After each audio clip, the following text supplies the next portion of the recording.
What's up, y'all? It's your boy Pay Fight Predictions, and I'll be breaking down Leon Edwards versus Nathan Diaz. I love this fight. It's gonna be 5 rounds. Something I didn't bring up in my breaking news video for this fight. Um, it's gonna be a long pay per view, by the way. I thought about this, with the two title fights. But fun fight right here. Very good fight for Leon Edwards. Very questionable fight for Nate. Coming off, what he's coming off. But I like the matchup. We get to see a phenomenal punching bag workout from Leon Edwards, almost like an open workout. When they hit the, that's what it's that's what it's gonna be. But I'll break it down though. In terms of if I just look at the records and the stats, Leon comes in with a record of 18-3. He's fighting out of Birmingham, England, age 29, a height of 6'2", and a reach of 74. Nate is 20-12.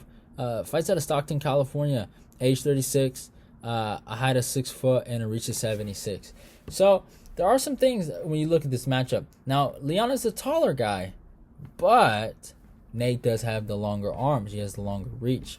Leon is ranked, I think, number 3 in the world at the welterweight division. Yep, number 3. Nate is nowhere to be found at welterweight. He's unranked because he doesn't fight. It's actually going to be really interesting for Leon. Nate's 36, so he's in that age where he's basically past his prime, but not yet. In terms of the age, 36 isn't like the worst age for a fighter. Some fighters, they get better after that, right? Look at Jan Blachowicz, right? A lot of guys. But this is one of these fights where the young lion is coming up, and he doesn't the company really thinks he's good, but he doesn't have the fan traction from the fans, and they need to make him look good, so they set him up against a notable name that they think is somewhat beatable for the young lion. And I think this is what this matchup is. Nate has been around for a very long time, man. If we look at his notable victories, he's a guy, you sleep on him, he'll beat you. I'll give him that. But he's been around for a long time. Has wins over Jim Miller, Donald Cerrone. He's beaten some guys. If I look, what he did to Gray Maynard, he did his thing on the Ultimate Fighter. He has losses to Clay Guida. He did lose to Gray Maynard. Then he went up to welterweight, fought Roy McDonald. This is a fight where I think a lot of people should look at how this is going to be. Fought Benson Henderson for the belt, lost that one. Got knocked out by my boy, Josh Thompson. Fucking, he came in clutch that day. We gotta thank Josh Thompson for that. Then he ran it back with Gray Maynard, and then Trilogy knocked him out. Then fights Rafael dos Anjos, loses that fight. That's another fight I feel like people should look at in terms of how they're gonna look at this fight. I feel like it might resemble some of this fight. He then beats Michael Johnson and in my humble opinion, one of his better performances. Beat MJ. I like MJ a lot. He's the weirdest fighter of all time, I would say. Has one of the weirdest careers. But he did humble Dustin Poirier. He did beat Edson Barboza, and he did beat Tony Ferguson. He can lay his head on that. And then he beat Conor, right? And crazy fashion. He got him out of there. Then lost to Conor in a decision. Beat Pettis, and then lost to Jorge Masvidal. And that's basically where we're at. He gets signed up to fight Leon. Now, Leon, on the other hand, is you don't see these, I'm talking about win, losses.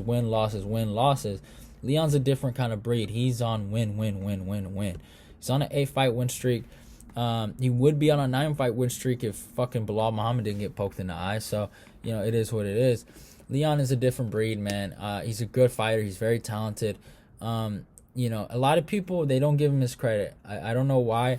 I see a lot of pushback. Some people do believe in the kid, but if you watch him fight and you've seen what he's accomplished, you'd be like, I remember when I watched Rafael dos Anjos fight, I wasn't the biggest believer before, but when I seen that fight with dos Anjos, I saw the most well-rounded welterweight on the planet. That's what I saw, but it's just my opinion. But if we look at what he's accomplished in his 8-fight win streak, Now he does have a loss to Kumar Usman. He has a loss to Claudio Silva, and then he has a loss to Delroy McDowell, which was via illegal knee by him. So you can't even really look at that as a loss. But if we look at the Usman loss, that was his most real loss, and what Usman was able to do in that matchup. And if we look at some of the stats that resemble something for Nate, Nate has a 76-inch reach. I felt like this was. I scored at 28-29. I thought Leon did win a round. But what Usman was able to do in this fight was just use his double leg and control. In the striking, it wasn't as if Usman was misplaced.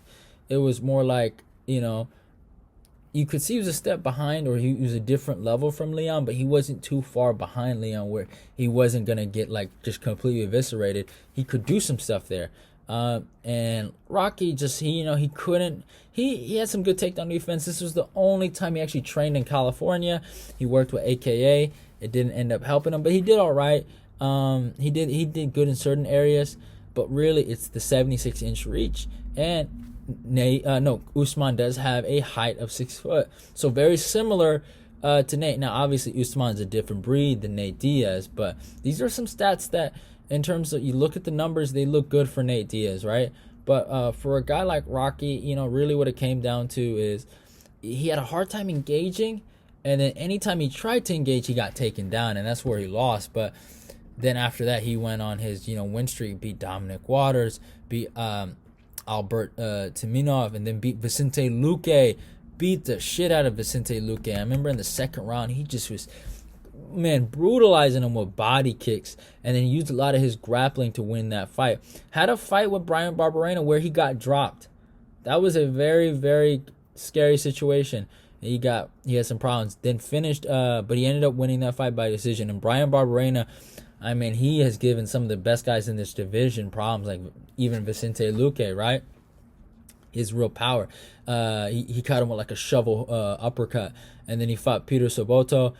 Fucking ground and pound, took him out of there in the third round. Then fought Cerrone, right? So if we look at the Cerrone fight, in terms of the stats, Cerrone was able to do some stuff. Now Cerrone had a 73-inch reach, so he didn't have he didn't have long arms. But what Cerrone, he was in his prime. I'll give Cerrone that. He was 35 years old when he lost this fight. He was able to use takedowns to win this fight, and he kind of almost brought up the boogeyman with Usman, like that Leon dealt with. And then that's how, Cerrone had some successes, taking him down a lot. And but Leon was able to use his grappling, his elbows. He started cutting him up. He got him bloody, and he was able to win a decision. And that's the thing about Leon, is I would say it's easier to knock out Cerrone than beat him by decision. Not a lot of guys can beat him by decision, and Leon was able to do that. And I guess people are like, oh, that's not cool or whatever. I'm like, all right, whatever. But it is what it is, because I feel like Cerrone, he gets better when the fight goes on, and he's kind of not as good in the first round. So in my humble opinion, you beat a not good version of Cerrone in the first round, but Leon was able to beat a better version through the championship rounds against Cerrone. But it is what it is at the end of the day. Then he fights Gunnar Nelson. So this fight, I thought he did really good, and I thought he did really bad. He had moments where he looked amazing against Gunnar with the 72-inch reach, and Leon with the 74-inch reach. So Leon did have a reach advantage in this fight. Gunnar, he did his thing. He did his thing in the third round and was able to get mount. I don't understand how it's a split decision though, but Leon was able to drop him. He was able to take him down. He looked good in the grappling. His wrestling so underrated. And his striking is, really, really good and crisp and technical. And then he fought Dos Anjos, right? Even though he beat Gunnar, I didn't like how he got. Let me talk more about the Gunnar Nelson. He got mounted in that last round. I didn't like that. And he's a very, very technical fighter. He dropped him. I think was it the first? I think it was the first. So, it is, or the second. But then I thought he won. Clearly, I thought he won 2 rounds that third round. It is what it is. But what he did to Dos Anjos was a complete shutout. Now, obviously, Dos Anjos got the shorter reach on him. 70 to 74. So Leon had that advantage there. There's a lot of things that can happen in this matchup for Leon. But what what Leon did to Dos Anjos, I feel like that's how you should kind of almost judge this fight. Leon, he can win this fight any way he wants to. And Leon is not like he is not above winning a boring fight. The Dos Anjos performance, I mean, he did everything right. You know, he took him down when he needed to. He was able to outstrike him when he needed to. He's able to slow the pace when he needed to. And that's what it comes down to in this fight, is that can Leon slow the pace? And can Nate use his longer arms, use his reach, use his jab, confuse him, and maybe break Leon, make him uncomfortable? This is in front of a crowd. Like, you know, put Leon where he's never been before. These guys are going to talk mess to each other at the weigh-ins. Leon always is talking shit at the stare downs. His brother does it. This is something they do. They come in like lions. They got no respect for you, right? Now, Leon did have a fight with Bilal Muhammad. I thought he was winning that fight. Bilal, I guess, had one good moment, got double unders, and supposedly now everyone can beat Leon just because you've seen Bilal get double unders against the cage. It was just so crazy to me. It's like you see one moment and you're like, oh, Leon's not that good. Whatever. Go F yourself, right? Like, come on, man. But it is what it is. You know, here's what I think. At the end of the day, does Nate have a chance? Of course he has a chance. Like, everyone has a chance. I think Nate, he's a vet, right? He's been in here for a minute. He's had more fights than him. So really what he should try to do is, you know, try to get in uncomfortable positions, make him expend energy that he doesn't need to expend, and, you know, take him to deep waters. He's only been 5 rounds 2 times. I feel like Nate's been in there more, right? And, you know, Nate is he's more of I'll call him a boxer, right? I would say he's more of like a boxer jiu-jitsu fighter, right? Leon loves boxing. He's he's into boxing too. He does box. Now, obviously, he has way more like of a skill set. He throws kicks. He does Muay Thai. He does kick. Like, I'm not saying but you go listen to, you know, Joe Rogan podcast. He likes boxing, right?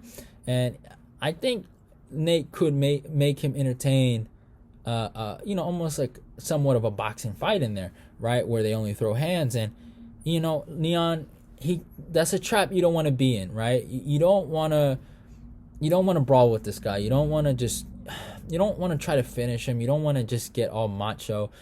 You have to, like Masvidal did it the best, right? The way Masvidal was able to beat this clown, right, is he was able to explode in moments and then take control of him, take him down, hold him, and take his rest, and then explode. That's almost what you have to do with this guy. He's a punching bag. He is what he is, but he's a fucking tough punching bag. He's not one guy you can just fucking take out. Josh Thompson, he did it. Can Leon get the head kick? Yeah, that's a possibility. But I think Leon, what he should do is what he did in the Dos Anjos fight.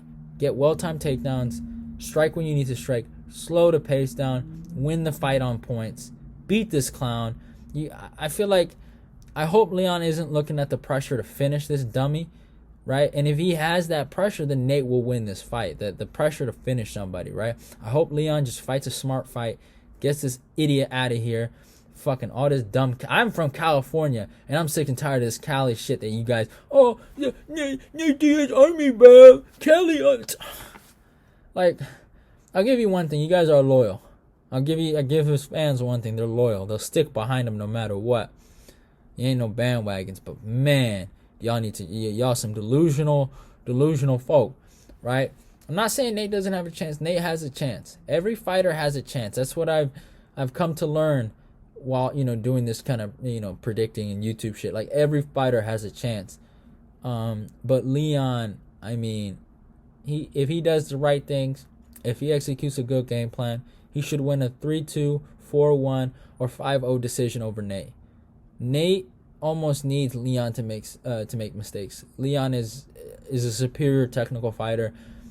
It's just you know, some weird vet skills that Nate might have over, you know, Leon, but that's about it.